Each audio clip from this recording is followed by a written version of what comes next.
우리 시간 함께 말씀 보겠습니다. 역대하 19장 말씀 함께 볼까요? 역대하 19장 1절부터 3절까지 말씀을 우리 같이 한 목소리로 읽겠습니다. 1절입니다.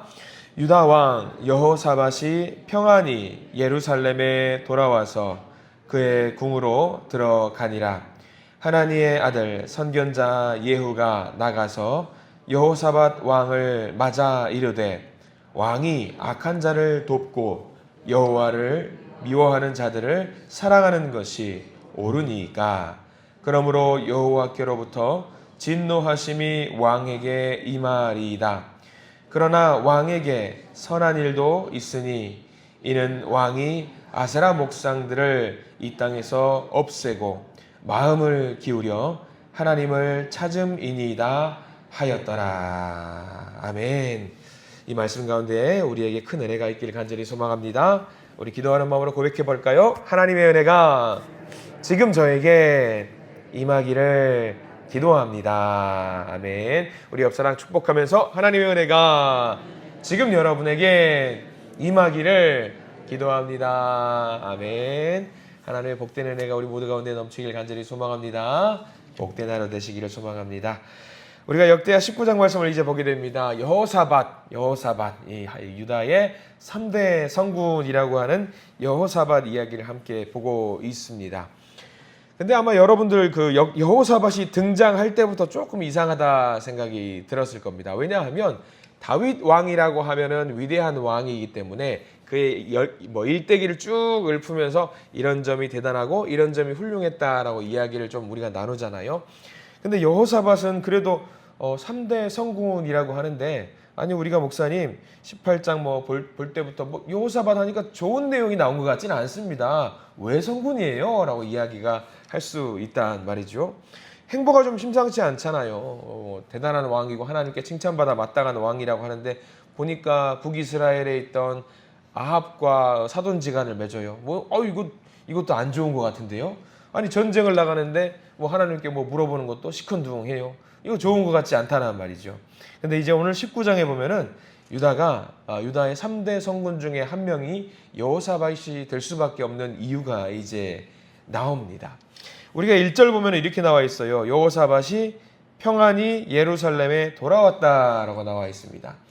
평안히 어디 놀러 갔다 왔다 그런 이야기가 아니에요. 평안히 돌아왔는데 그 전에 18장에 뭐가 있었냐면 전쟁을 했습니다.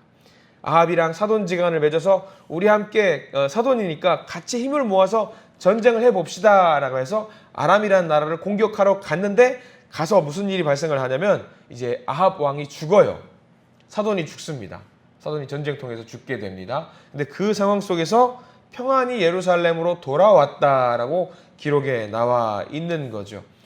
어찌어찌 고생해가지고 지금 힘든 과정 가운데 죽었다가 살아나는 마음으로 지금 고국으로 돌아왔습니다. 그러니까 폐잔병이 돼가지고 돌아온 거죠. 그러니까 좋은 일이 아닙니다. 그래도 하나님께서 도와주신 거예요. 하나님께서 평안히 이제 유다 왕국으로 돌아올 수 있도록 하나님이 만들어 주셨어요.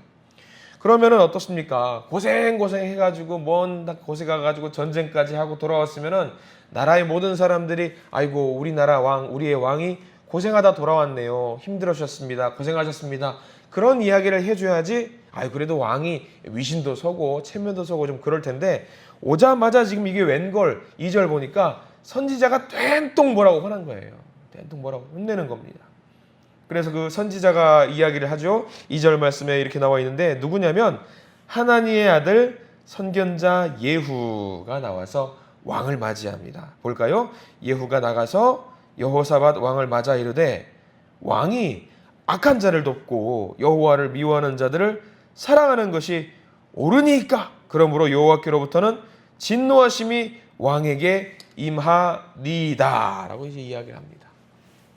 고생해서 돌아왔어요. 죽다 살아나서 돌아왔는데 혼내는 사람이 등장하니까 이게 기분이 잡칠 수도 있잖아요. 속상할 수도 있습니다.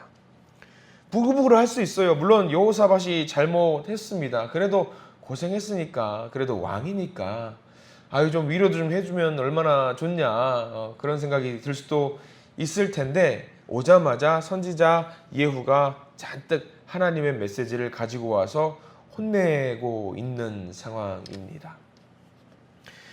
우리가 여기서 이제 이 사람이 여호사밧이 선한 왕이고 성군일 수밖에 없는 이유가 여기 등장을 하는데, 선한 왕이 될 수 있는 조건은요 딱 하나예요. 엄청나게 대단한 업적을 쌓았냐? 아닙니다. 딱 하나인데 뭐냐면 하나님의 말씀이 임했을 때에 그 말씀을 온전히 받았냐, 회개하고 깨우치고 받았냐, 그렇지 못했냐, 이 차이가 있는 거예요. 하나님의 말씀이 주어졌을 때 여러분들 너무나도 훌륭했던 왕 다윗 왕을 아실 겁니다. 다윗 왕은 어떻게 했냐면요, 즉시 회개하고 하나님 앞에 옷을 찢고 하나님 제가 잘못했습니다, 회개했던 사람 다윗 왕, 여러분들 잘 아실 겁니다.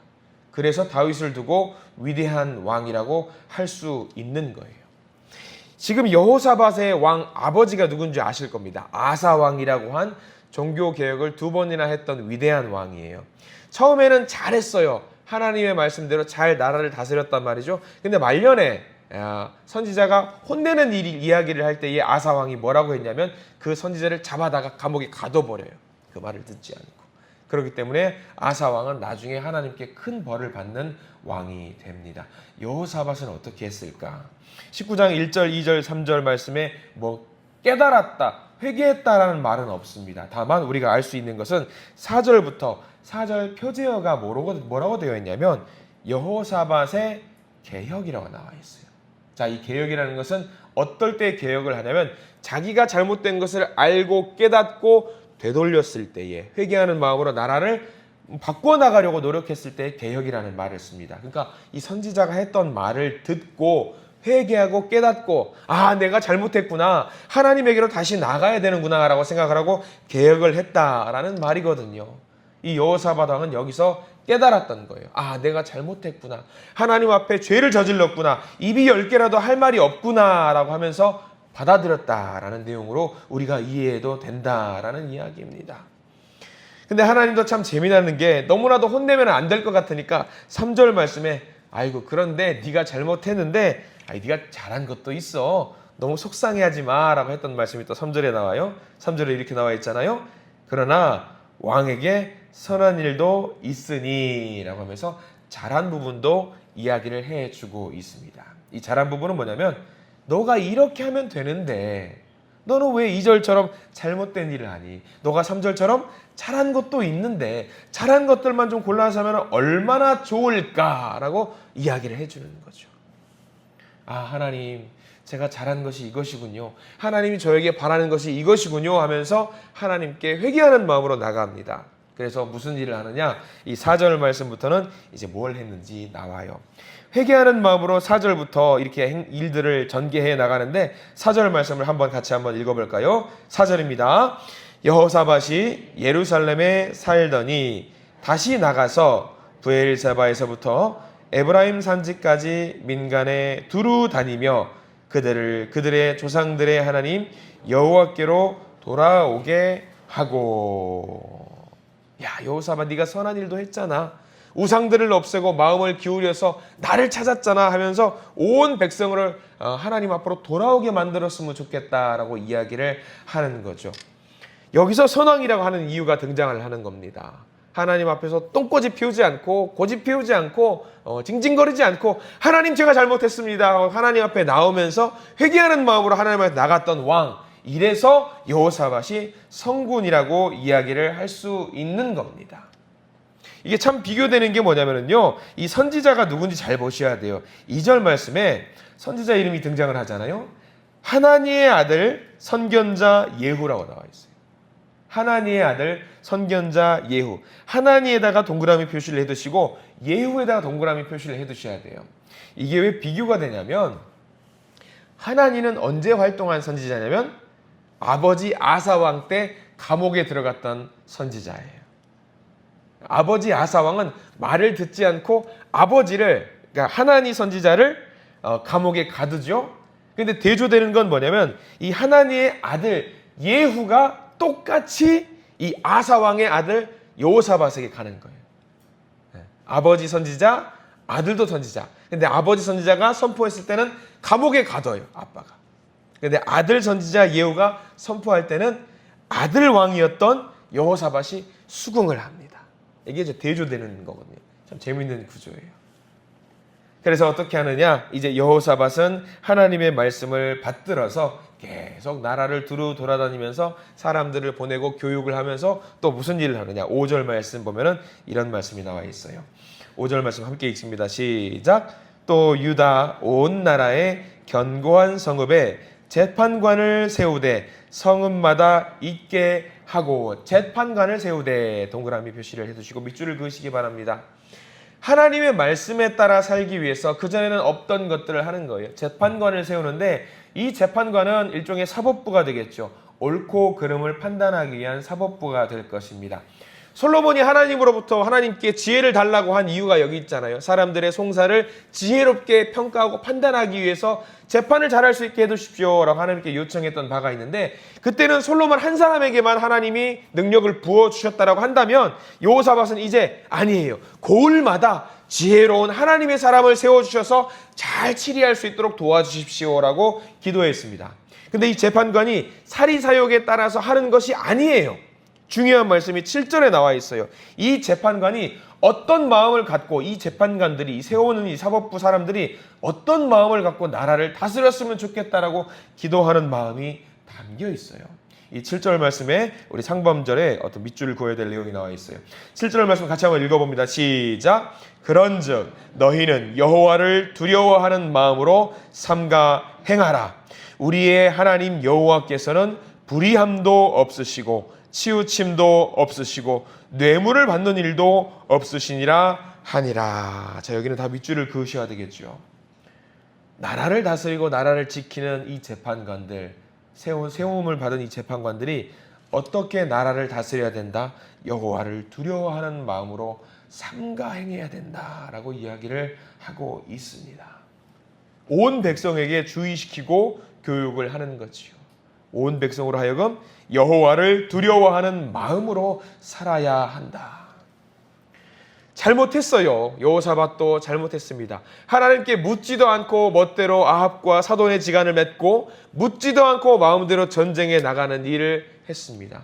당연히 벌을 받아야 마땅하고 죽어 마땅한데 하나님께서는 뭐라고 하셨냐면 평안히 예루살렘으로 돌아올 수 있게 인도해 주셨다라는 말이죠. 그 은혜에 감사해서 내가 잘못했군요 라고 깨달음을 얻고 이 나라를 하나님 앞으로 데려갈 수 있도록, 하나님 앞으로 인도할 수 있도록 나라를 잘 다스리게 만들었던 왕 여호사밧 왕입니다. 구약에서 손꼽히는 위대한 장이 있다라고 한다면 여러분들은 무슨 장을 꼽으실지 모르겠습니다. 정말 좋은 말씀들이 구약 성서에 많이 나와 있는데요.